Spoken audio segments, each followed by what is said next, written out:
एकता में बल होता है। लखनपुर गांव में एक किसान रहता था। वह बहुत ही ईमानदार और मेहनती था। उसके पास एक छोटा सा ज़मीन का टुकड़ा था। उसी में वह खेती बाड़ी करके अपने परिवार का गुजर बसर करता था। किसान का 5 बेटे थे और उसके सभी के सभी बेटे कामचोर और आलसी थे तथा अपने पिता के काम में हाथ बटाने की जगह आपस में लड़ते रहते थे, जिसके कारण किसान हमेशा दुखी रहता था। धीरे धीरे जब किसान बूढ़ा हो गया तो किसान को अपने बेटों का और फिक्र होने लगी कि मेरे लड़कों का क्या होगा आगे भविष्य में।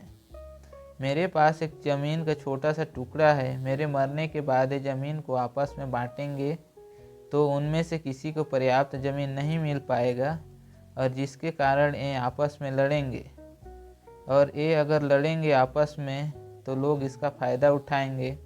फिर किसान ने सोचा मुझे इन सबको सबक सिखाना चाहिए और सबक सिखाने के लिए मुझे कुछ करना चाहिए। फिर क्या था, एक दिन किसान ने कुछ लकड़ियाँ इकट्ठा की और उनका गट्ठर बनाया और अपने लड़कों को बुलाया और बोला कि तुम लोग इस लकड़ी के बंडल को एक एक करके तोड़ो।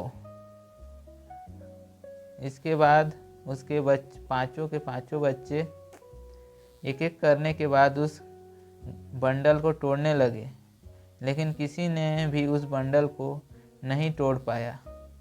फिर किसान ने गट्ठर खोल दिए और एक एक लकड़ी दे दिए सभी बेटे को। अब फिर तोड़ने को बोला तो लकड़ी आसानी से टूट गया। तो किसान ने बोला, देखो बच्चों, अगर तुम लोग भी इसी लकड़ी की बंडल के जैसे एक साथ रहोगे तो किसी को भी आसानी से हरा सकते हो। कोई भी तुम्हें नहीं तोड़ सकता। लेकिन यदि आपस में लड़ते रहोगे तो कोई भी तुम लोगों का फ़ायदा उठा सकता है।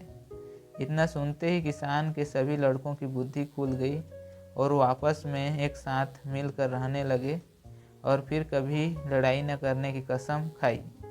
इस कहानी से हमें यह शिक्षा मिलती है कि एकता में शक्ति होती है।